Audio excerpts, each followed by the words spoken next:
It's a story that every parent should hear, but we want to warn you, it does discuss child abuse that some may find difficult to listen to. For survivors, telling their story once is traumatic enough, but they're often asked to repeat it.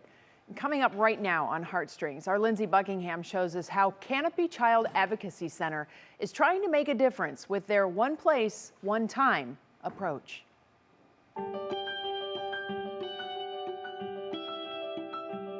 Inside Canopy's walls, every room, painting, toy is a welcoming space for kids.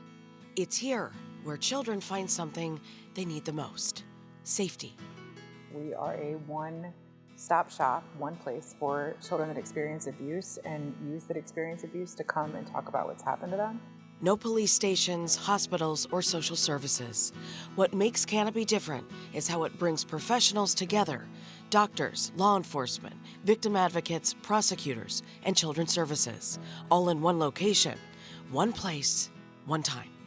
So that child can talk about what's happened to them in an environment that feels not scary and less threatening. Jennifer Johnson is the executive director here. She says in 2024 alone, Cuyahoga County's Division of Children and Family Services received 19,000 calls reporting abuse and neglect. Without centers like Canopy, What we do unintentionally is we re-traumatize people by making them tell the story over and over again because we can't do our jobs without hearing about what's happened to them.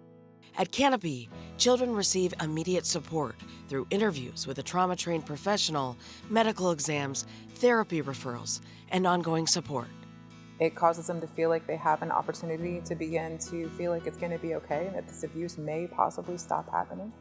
It opens up the door for them to begin experiencing healing. And why stories like Teresa Stafford Wright matter so much. As the CEO of Hope and Healing Survivor Resource Center, she understands more than anyone what these kids have faced. I'm a survivor of childhood sex abuse, incest, teen dating violence, and systemic trauma. The work that Child Advocacy Center is doing today is work that I didn't have access to when I was going through my survivorship. Teresa's abuse began at age 8 and continued for years. She didn't have the proper support, and her trauma led her down a path that was often misunderstood. You know, I was deemed a juvenile delinquent at the age of 14 years old, kicked out of high school, pushed into a system that saw me as a juvenile delinquent, sentenced to the state institution in a foster home. I think it's so important that we understand that when individuals are acting out, there's a reason behind it. There were things that were happening in my life that I had no control over. But she did have control of her destiny. Years of counseling, motherhood, and the sheer will to help others brought her here as a beacon of hope for survivors. I'm not supposed to be here.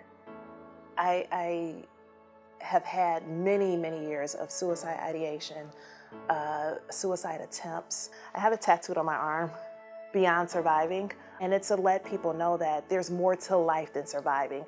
Behind closed doors, too many children suffer in silence. But at Canopy, they're heard, they're believed. One place, one time, where healing begins. You're not your trauma. It's a part of you, but it's not all of you. Lindsay Buckingham, 3 News.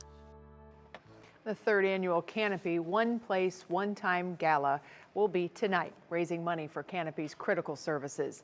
You may have noticed our Lindsay Buckingham is not here with us, and that's because she gets to MC this great event, which helps to create a safer future for child abuse survivors. Truly God's work what those people are doing.